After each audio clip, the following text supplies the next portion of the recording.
நமசிவாய. ஐயர்மலை சுரும்பார் உழலி உடனுடைய ரத்னகிரீஸ்வர பெருமானுடைய வாட்போக்கி பெருமானை அப்பர் பெருமான் ஒரு தேவார பதிகம் பாடியிருக்கின்றார். அந்த முதல் தேவாரமும் அதனுடைய விளக்கமும்: காலபாசம் பிடித்தெழு தூதுவர் பாலகர் விருத்தர் பல யாரனார் ஆல நீழல் அமர்ந்த வாட்போக்கியார் சீலமாந்தவர் செம்மையில் நிற்பரே.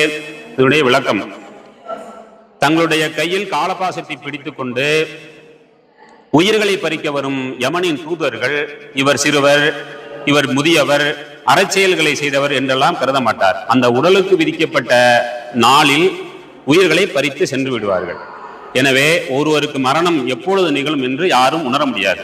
மரணம் நிகழ்ந்த பின்பு நம்முடைய உயிரும் சூக்கும உடலும் துன்புறாமல் இருக்க வேண்டுமானால் ஆலமரத்தின் நிழலில் அமர்ந்து அறம் சொன்னவரும் வாட்போக்கி பெருமானுடைய திருவடிகளை பற்றியும் அவனை மனதில் நினைத்து வழிபாடும் அடியார்களையும் நினைத்து நாம் பின்பற்றி வாழ்வோமானால் நம்முடைய துன்பங்கள் எல்லாம் நீங்கி நல்வாழ்வு வாழ்வோம். ஓம் நம சிவாய்.